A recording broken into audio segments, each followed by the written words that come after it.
The birds were running into everything. It almost seemed like they were committing suicide. All of a sudden, we have 5,000 dead birds in our city, and everyone wants to know what happened. 900 dolphins recently washed ashore in Peru, along with 1,000 pelicans. And over in the UK, 40,000 dead crabs washed ashore. I can't explain it. It's out of this world. And it started happening all over the planet. Animals are dying in huge numbers. And the human animal may be next. Within the next decade, we're going to see a disease emerge out of one of these hotspots and start to spread globally. It's a matter of when, not if.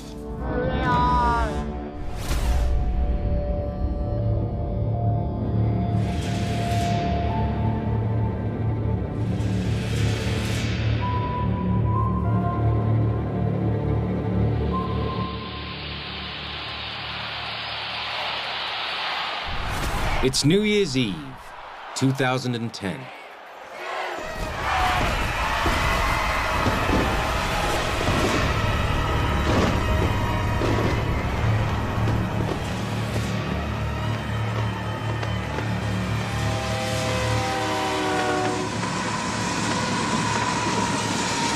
I was actually sitting in my recliner watching Dick Clark.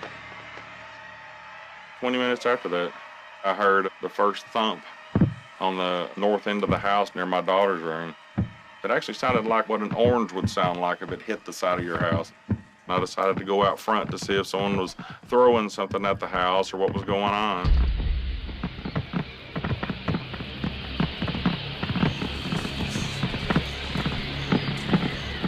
It was around that time that I pointed the light up into the air, and it was unreal, the amount of birds that were above me. The sound sounded like water rushing over the top of me.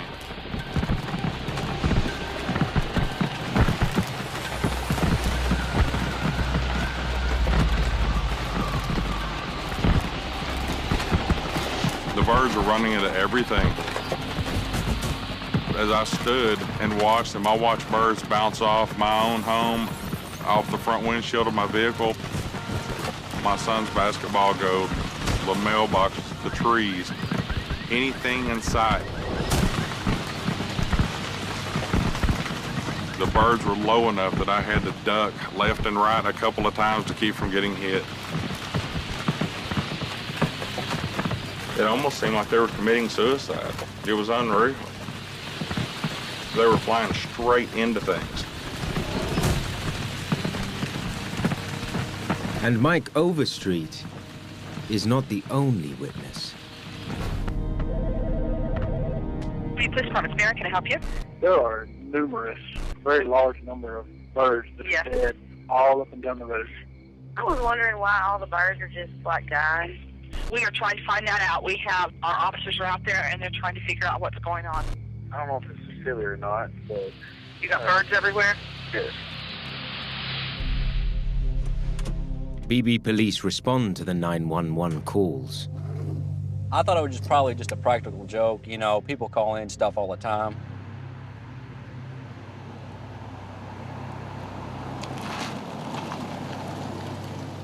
Once I turned into the Wynwood Division, I observed a lot of dead animals, a lot of dead birds. And then, without warning, Officer Hightower is in the center of the storm. First thing I heard was a pretty loud thud. When I looked up, it was a bird that had struck the hood of my unit. And it pretty much rained birds from that point. And that's when I actually become a little bit concerned for my own safety. I was worried to track something, maybe I would have gotten sick.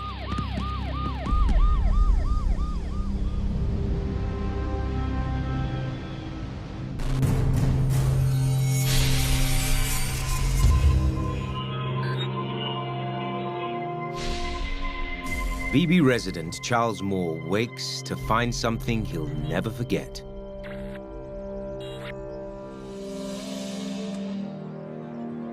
Well, I got up pretty early on New Year's Day, as I normally do.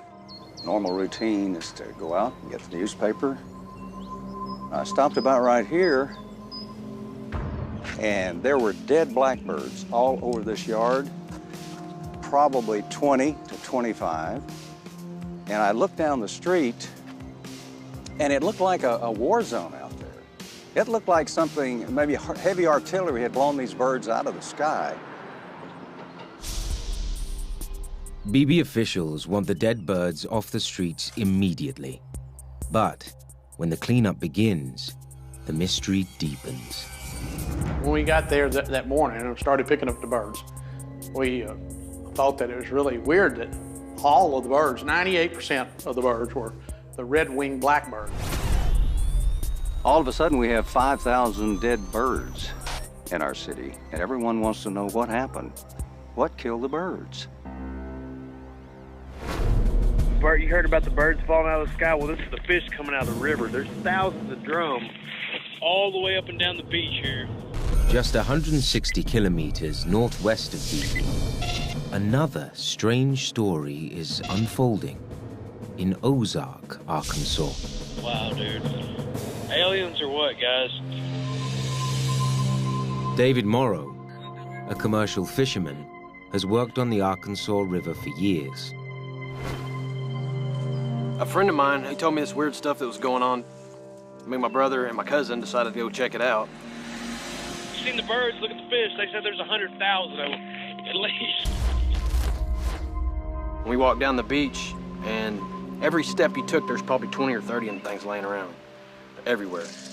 I grabbed the phone. I wanted to document this evidence for the world to see. 3 fish were all up and down the beach. There's drum everywhere. It was silver lined on each side of the bank. Looked like, sort of like trash. Yeah. But it was fish. It was piles of them. There's some more. They're all over the place, man.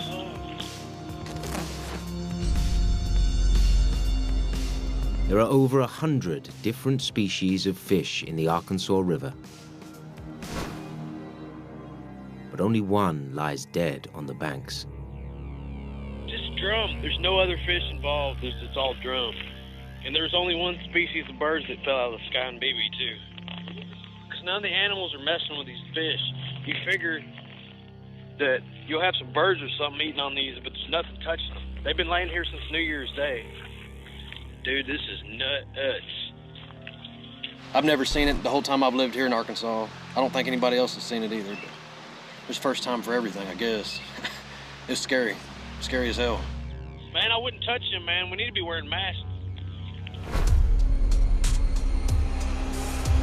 Not taking any chances, BB officials call in a hazardous materials team. The mayor got to thinking that, you know, this could be something bigger than what we think it is. So I was standing out in the front yard, looking down the street, watching the activity, and here come men carrying these 5-gallon orange buckets, and they had hazmat suits on. So we were all just kind of frozen, you know, for a while, afraid to do anything. You know, what really caused this? What's going on? Is there poison in the air? Is it safe to breathe the air in BB? Is it the water? What is it? For 2 days, hazmat crews clean up the birds. We didn't count, but we estimated between 3,000 to 5,000 birds. And still, there was no reason we could think of that would kill that many birds. Birds littering a town. Dead fish lining 30 kilometers of river. People want to know, what's going on in Arkansas?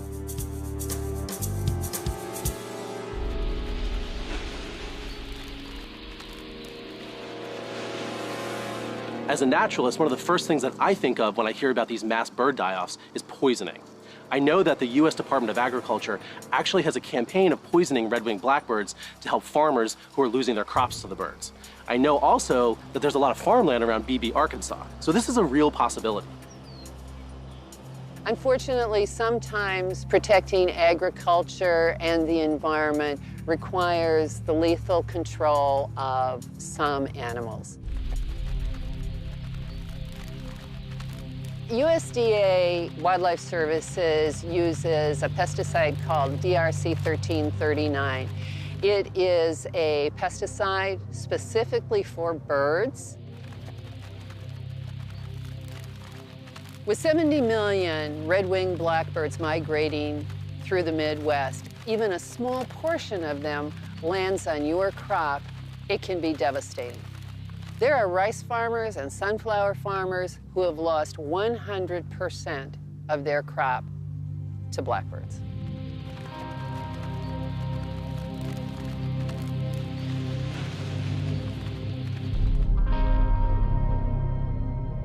In the year of the BB incident, USDA removed a total of 600,000 red-winged blackbirds, about 800,000 brown-headed cowbirds, about 30,000 grackles, and 1.5 million invasive European starlings. Some think the BB blackbird die-off was a part of the USDA species control. But for the New Year's Eve incident, there's one major hitch. At the time of the BB Arkansas incident, USDA was not conducting any pesticide management in Arkansas or in that area at all.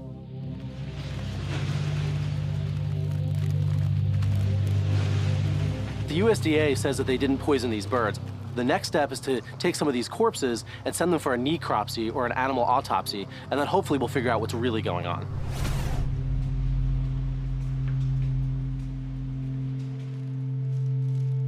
Several corpses are sent to the USGS Wildlife Health Center lab in Madison, Wisconsin.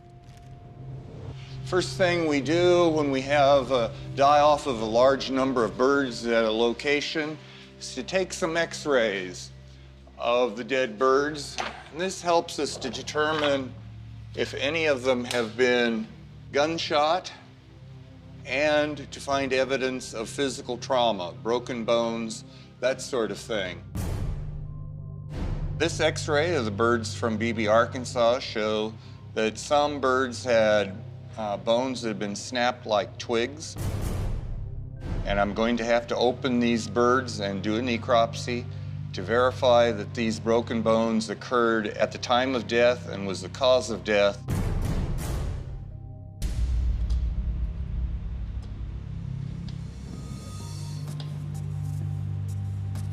I'm beginning my external exam. I'm pulling on the eyelids, examining the eyes for any evidence of bleeding or infection. And I'm looking for evidence of blood that might have been coughed up from internal injuries.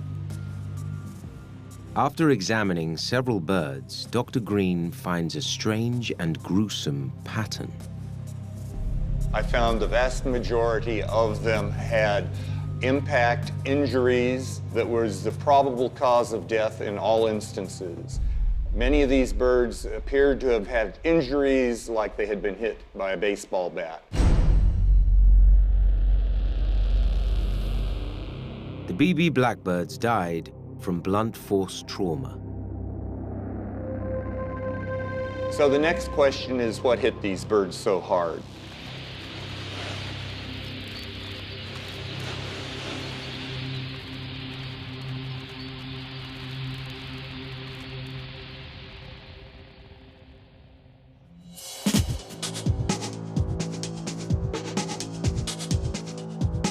Thousands of dead birds litter the ground in BB Arkansas, their bodies battered and beaten.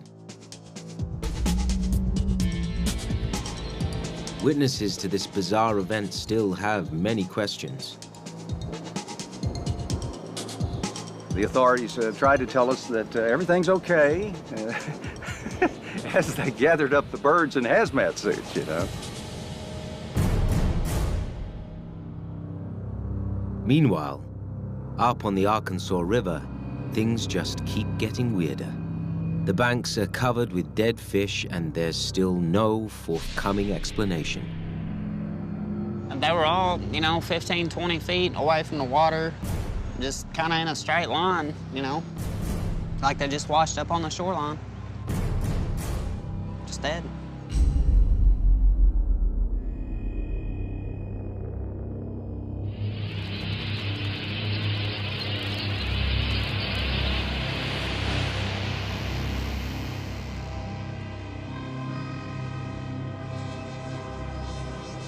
With all these deaths occurring in such a short time and in such a small area, speculation starts flying. Wow, dude. This is the end of times, is what we figured on. I was amazed, astounded. I didn't have no words. It scared me to death because it was something like from out of this world.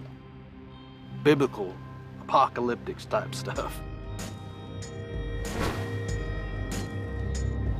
Everybody has their own theory. Some think it was aliens. Lots and lots of theories.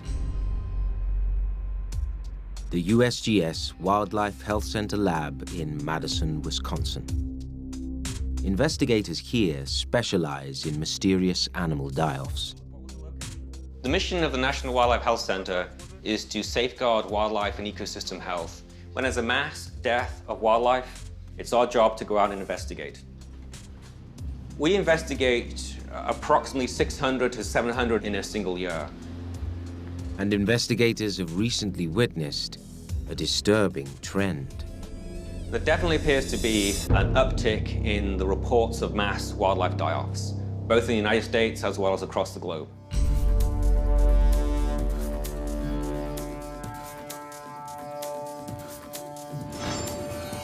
Norway. Masses of dead herring wash ashore. United Kingdom. 40,000 devil crabs perish. Brazil.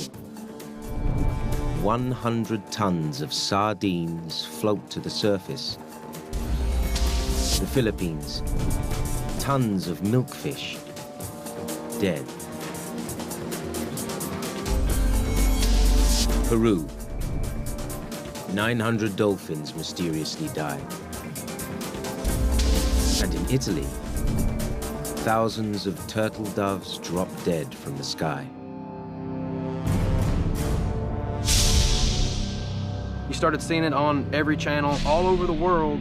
People started freaking out all over the world. It started happening everywhere. Different species of animals started dying off.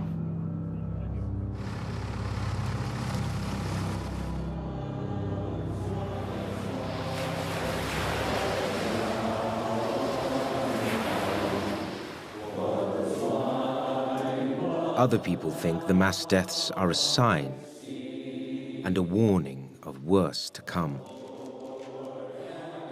What's happening on planet Earth is definitely not business as usual. Pastor Steve Wohlberg is a Christian minister. He believes the die-offs are part of biblical prophecy. All right, good morning, everybody. Good to be here.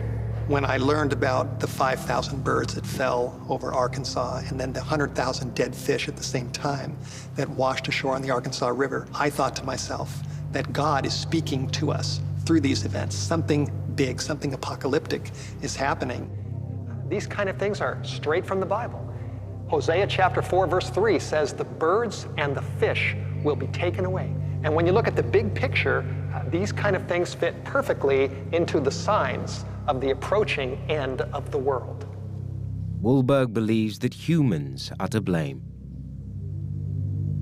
The Bible talks about the immorality that would be rampant in the time right before the day of the Lord.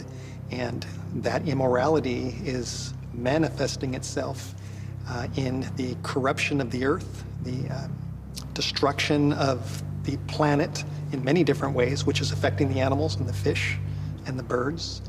And we're reaping the consequences. You see on the screen the title of my talk today, Mass Animal Deaths.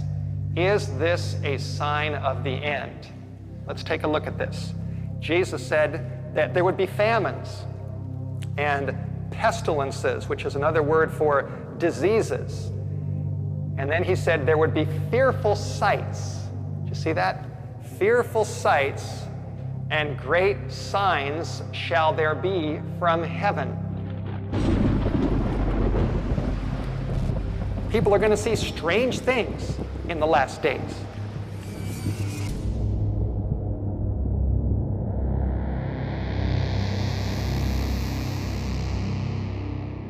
Our job is to provide the scientific information to explain why these events occur.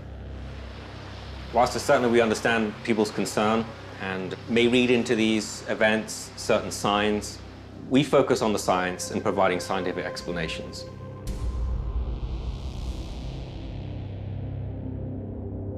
People like Wahlberg see connections between their beliefs and these mysterious events. Jesus said that there would be great earthquakes in diverse places. Terrible earthquakes would rattle the earth. In the months leading up to the Burden fish die-offs, Arkansas suffered a series of earthquakes. Though not severe, the number has risen from 50 a year to 50 a month.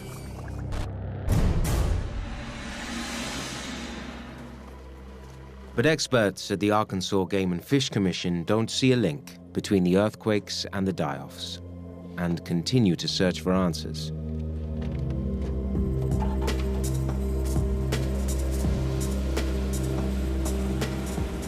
The public and the press and everybody had a lot of speculation about what might have killed them, why it was all one species primarily. Our estimate turned out to be about 80,000 fish, which I've never seen anything on that level before in 35 years of working with the agency. So we knew it was a serious fish kill. It's been dead a while. Its gills have lost most of their coloration. There was a lot of concern. Was there any health concerns for the public? We knew we needed to find answers quick. We're going to go down about 18 inches, which is what we consider a surface sample. First thing we wanted to check was toxic chemicals in the water. We're looking for high levels of anything that could poison the fish. Investigators discover the water in the Arkansas River does not have any abnormal toxins. The team must look deeper for answers. Then we cut the fish open with an incision here. We're going to cut around this way and up here through the back. And then we can pull the fish open and take a look at the inside and check and see how the organs look and see if there's any large parasites or discolored organs or any problems like that. As Dr. Goodwin examines the freshwater drum, he discovers an important clue. This is the swim bladder here, and right now it's overfilled, and you can see how it's stretched and the top cover is tearing. And it's just like a balloon. If we cut it open or just put a little hole in it, it deflates. Inside, it's just an empty sack full of gas. When I dissected the drum from the New Year's die-off, we saw overinflated swim bladders. And that got us thinking about gas bubble disease. Fish can get gas bubble disease due to the nature of the very water they're swimming in. They're living in water that has too much gas in it, and they absorb it through their gills into their blood, and then it comes fizzing out of their blood like the bubbles when you open a can of Coke. So we went ahead and looked at gills tissues under our microscope, and you can see the bubbles here in this tissue that are blocking the blood vessels in the fish so the blood can't get to critical organs. And this is the kind of thing that certainly can cause fish kills. In my 15 years of being here, we've never seen gas bubble disease like this in wild fish, so this is very unusual.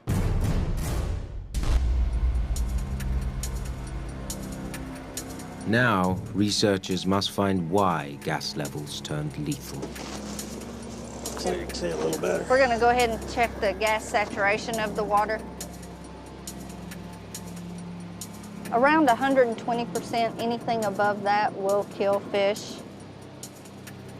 Gas saturation rises when water and air mix under pressure. On the river, usually dams are around the only place that does happen. Records from the time of the die-off reveal why the gas levels became deadly. The reason that day was different was there was a lot of water releasing going on. They had 10 gates open for 10 hours. And so there was a vast amount of water that was coming through at that point in time.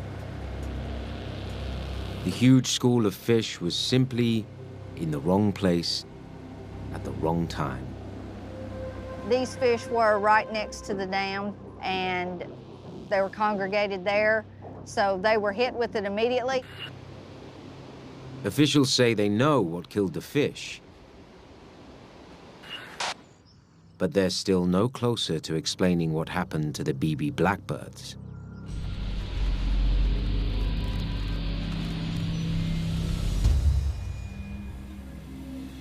On New Year's Eve, I had come outside just to take it easy that afternoon, drink a glass of tea and relax after work.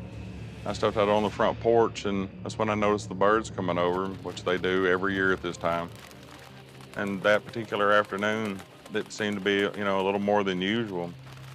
There were just thousands upon thousands of them moving across the sky. It was beautiful, the way they were moving in unison, as far as you could see. The birds settle in for the night, but hours later start mysteriously flying into things. The key question is, why were these birds flying at night? A lot of birds can see well in the dark, but not red-winged blackbirds. And so when it's dark out, they're just roosting in the trees. So if they were flying at night, something must have really scared them.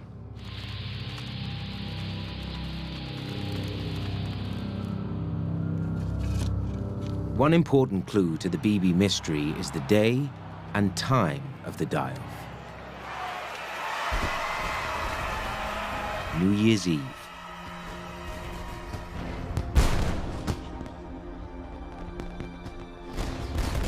If it was loud enough to cause me to flinch in my chair, if it was loud enough to cause a human being to flinch sitting inside a house, I would imagine it would be more than loud enough to send several 100,000 birds into the air. It was about 20 minutes after that I heard a first thump on the north end of the house. If someone set off fireworks near their roost, it essentially would have been like yelling fire in a crowded theater. The birds would have panicked, they all would have taken off, and since they can't see at night like other birds can, they really wouldn't know where they were going. They wouldn't be able to land, they wouldn't even see each other. So probably what would have happened is that they would have smashed into buildings and power lines and even each other, which probably resulted in the death of many of them.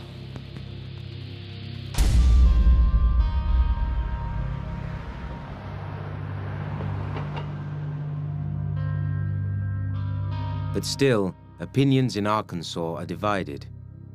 While some believe the official explanation, not everyone's convinced. We have fireworks every year. So why this year? I don't know. I can't explain that. I think there'll always be some doubt in my mind. I really do. All the way up and down the beach here. Dude, this is nuts. Even the baby drum gets this. They said there's 100,000. And others believe there's something more to this story. It's for the public to decide for their own self. If they're smart enough to see through the black and white on things, they need to check it out. If they're not, they can be like the rest of the sheep and just go ahead and baha with everybody else, you know what I mean? Die-offs in Arkansas or Italy or Norway or really anywhere are often hard to explain. But what's even more ominous is the unexplained disappearance of entire species. And that's actually happening all around the globe. You have a colony that has 30,000 bees in it. You come back 2 weeks later, and the population has crashed. It's just disappeared.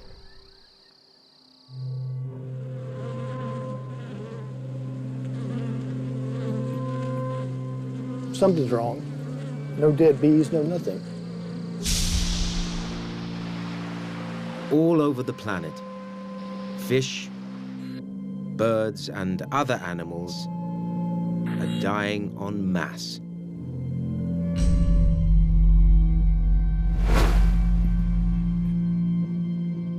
But bees are disappearing at a furious rate. Nobody's home. No bees. Nothing here.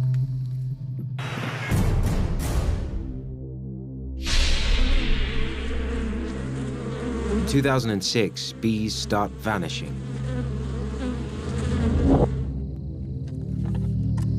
We actually don't know where they're going. We don't find the corpses.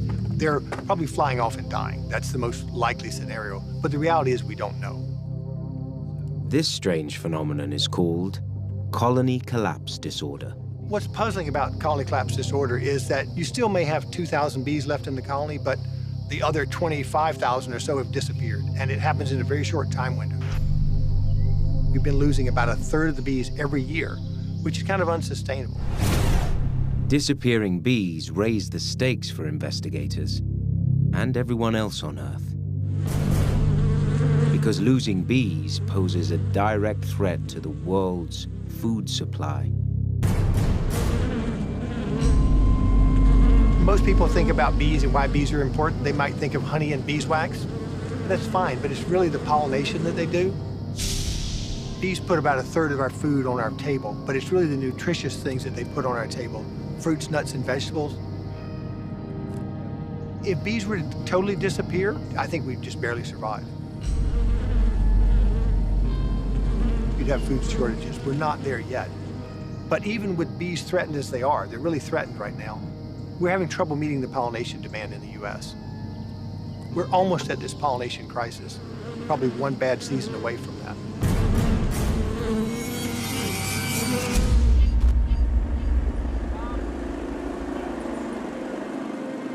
That's not the end of the bad news. These bats come out over this valley and then follow it to where they need to go. Another very important species is disappearing. Fast.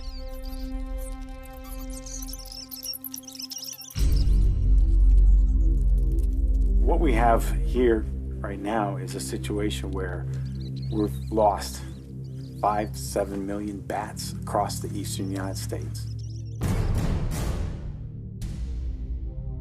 So you're literally looking at the loss, the demise of an entire suite of species in what is really a blink of time. Scott Darling has studied bats for years. There's some work that has suggested bats may eat as many as 600 insects per hour, particularly mosquitoes or small flying insects. Those bats that have died in our state would have eaten about 2.5 billion insects per night. In the winter of 2008, these bats started doing something they'd never done before. They started flying out of the cave during the day. And instead of hibernating when there is no food, they are active and flying in the winter. People began to observe bats in the months of January. Here we were with snow on the ground, temperatures below freezing, and people reporting, why am I seeing bats flying around? It became very clear that something was unnatural, something was very, very wrong. People would come home from work and they'd look up on the roof of their house or on the windows of their house and they'd see bats just hanging there. And in most cases, those bats were already dead.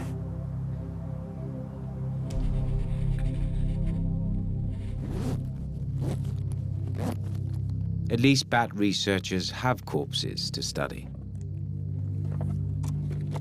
When we go to investigate these die-offs and we find colonies that the bees have disappeared in, we do look in the surrounding area. We look in the grass and we're just not finding the corpses.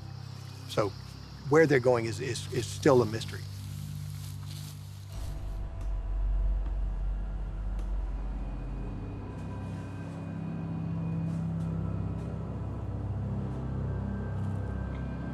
Any dead bees would help in decoding this enigma. We take them back to the lab and we take them and we grind them up and ask questions about, do you have this virus? Do you have this gut pathogen? Things like that. But so far, Dr. Pettis has not found the reason tens of billions of bees abandon their hives. We know a lot of different things that can kill a honeybee colony. Parasitic mites, viruses, gut parasites, things like that. And when we started looking at colonies with colony collapse disorder symptoms, we tried to fit those same things into that model, and it just didn't match. Nothing matched up. If anyone tells you that they totally understand what's happening with colony collapse disorder, they're probably not correct. vanishing bees could spell disaster. But so far, the mystery remains unsolved. Father, we come to you today to try to understand another one of the signs of the times that point us to the big day, to the apocalypse. I think in most cases there are scientific explanations that we can eventually put our finger on, and whatever those causes may be, it doesn't negate biblical prophecy. It definitely was a fearful sight for the residents of Beebe, Arkansas, who woke up to find dead birds all over the city. How many of you have heard about Something big, something apocalyptic is happening, and when you compare this with all the other creature die-offs around the world, it's just another sign among many that we are in the days prior to the end of the world.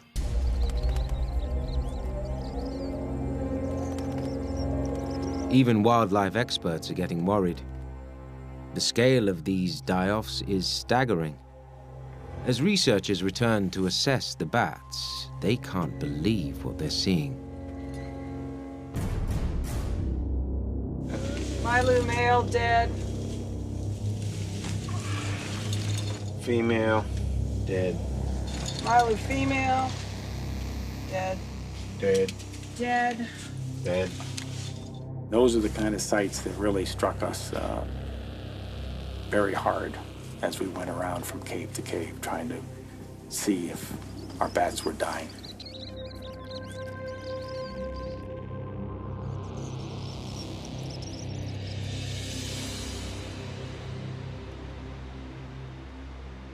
So this is the beginning of case number 23933. Accession number 1, little brown bat, weight 5.93 grams. The ears are unremarkable. The skin is smooth and shiny. The eyes are bright and unremarkable. Dr. Carol Metier realizes it's essential to solve the riddle of the disappearing bats. There is loss of elasticity in the central area of the primary section of wing. Usually, the more animals that die in an event, the easier it is to diagnose. But these bats look normal. It really was alarming. What was killing them? I looked at the organs inside, and those looked normal as well. So something different than we had ever dealt with before was happening. And with nothing really obvious to the naked eye. But under the microscope, Metier discovers something new and horrifying.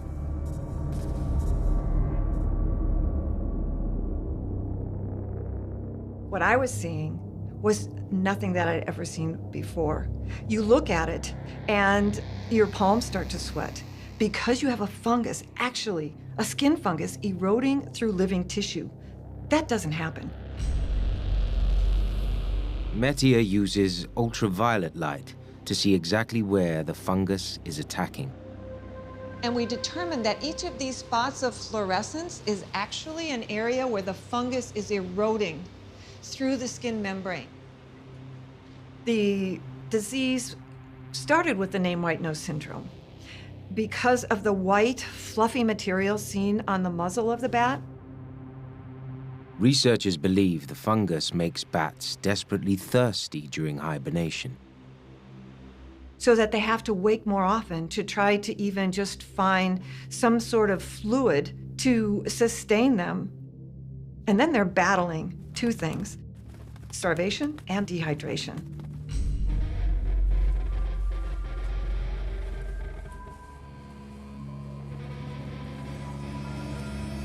In only 4 years, this cave has become a bat graveyard. Oh, geez, look at here. Holy cow. Wow. So you see these bats were hibernating right up there and then they drop. Yeah. Look at that. Oh my gosh. What's all bone? Yeah. All bones. It looks like pine needles. Yeah, look at this. Just right here, there's 8 skulls. Just right here. Last time I was here, we were doing some surveying and I was doing some photography work, and When I got home, there were still bones in the tread of my boots, and I just sat on the floor in my basement and cried for a while. It's a lot to think about that just a few years ago there were hundreds of thousands of bats here.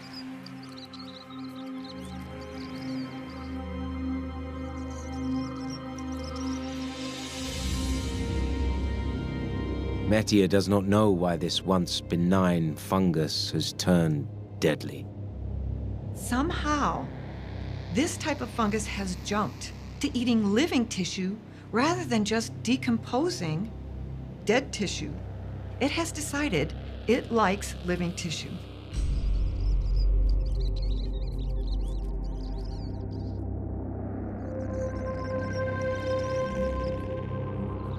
This is something new.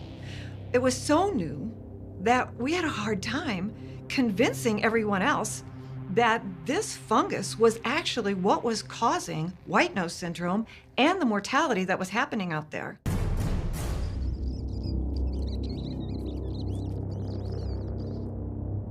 It is alarming when a new disease attacks whole animal species.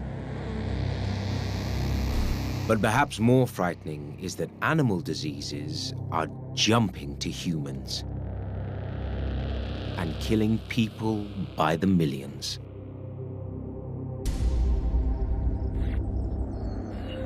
If you look at the diseases that have got into the human population in the past few decades, the majority come from wildlife. It's a simple fact.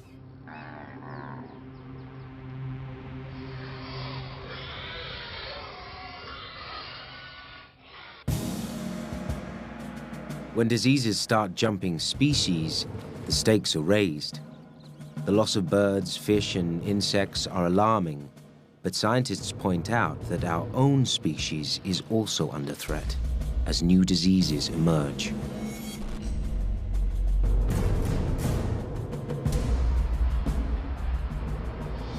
"20, 30 years ago, we certainly knew about wildlife diseases, and they could cause some fairly large die-offs. But they very rarely jumped or appeared to jump to humans, whereas today, the consequences of these diseases seem to be far more severe.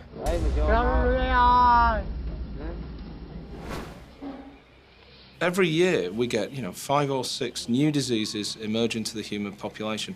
Each one of those has the potential to spread and become a global pandemic. Most scientists who work on this agree that pandemics are going to happen. It's not a case of if or are they going to happen, it's a case of when are they going to happen. HIV/AIDS, probably the most significant pandemic to hit the human population, came from a chimpanzee.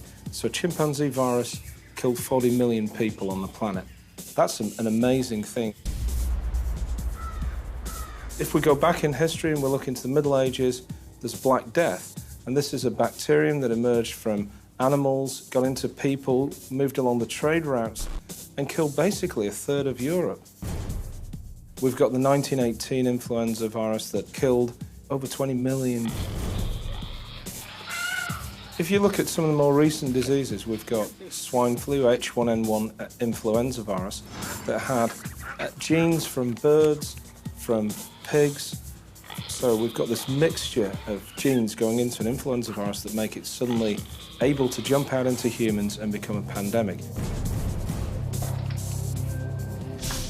This jumping of infectious agents or viruses can occur on a surprisingly frequent basis, partly because an increasing in contact between humans and wildlife allows these jumps to take place. If we make contact with them, if we hunt them, if we eat them, if we build a road into the forest where they live, we have a risk of catching those viruses, and that's what's really going on a planetary scale.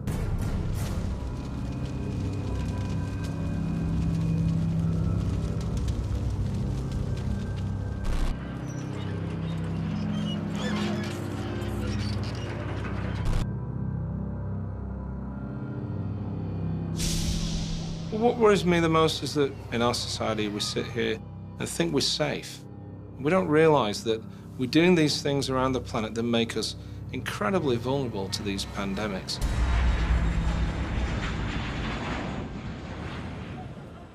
we can show really clearly that the number of pathogens getting into the human population increases every year. It has increased for the past few decades. And because we're continuing to make these big changes to the planet, it will continue to rise. There has been an increase in these creature deaths all over the planet in the last couple years. This is not normal. It's an apocalyptic sign that humanity is destroying the planet. We're ruining the environment that God made, and that is affecting the animals, it's affecting His creation, and it's also affecting people. Pastor Wahlberg believes that the mass animal die-offs are a sign of things to come. As Revelation 11, verse 18 says, humanity will be destroying the earth. And that's what we're seeing around us. And we're seeing the consequences in the environment and in these mass creature deaths. And we're also seeing it in human beings starting to reap what they have sown.